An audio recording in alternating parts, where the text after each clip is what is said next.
Howdy folks, Corey here with Android Community. Today we're going to take a look at a brand new phone. This is the LG Viper 4G LTE.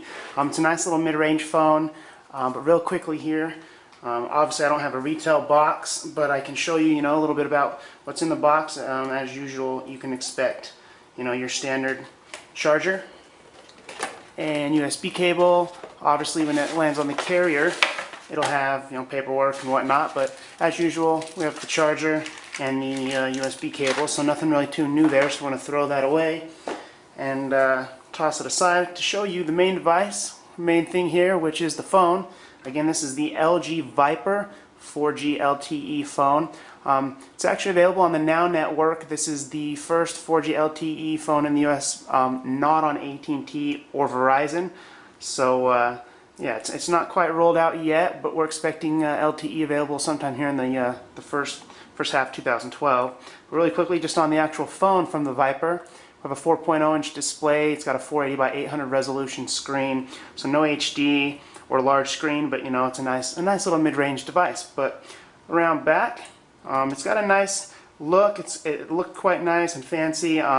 This is actually a plastic, but it has a brushed aluminum design, so it looks real nice and it stays lightweight in aluminum.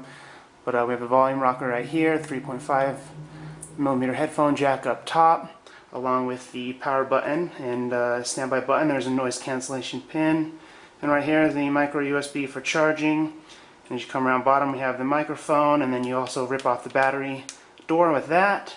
Then nothing over here. Then around back we have a 5-megapixel camera with LED flash. This will also do 720p video, and then the speaker grill down below. But real quick, let's just yank off that battery door.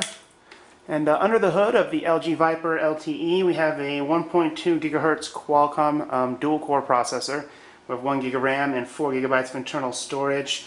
You do have a micro SD included right there, and that's 4 gigs as well. But battery under the hood is actually 1700 milliamps, so it should last plenty long, except for depending on how well that LTE network does over there for the Now network. But toss that back together. Again, we have a 4.0-inch display.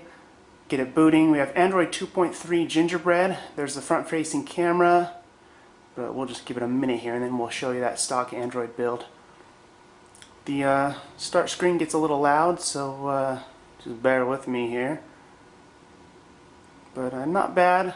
Again, this is the first LTE phone in the US that's not on AT&T or Verizon. But there it is, quick and fast. As you can see here, the standard Android 2.3 Gingerbread out of the box.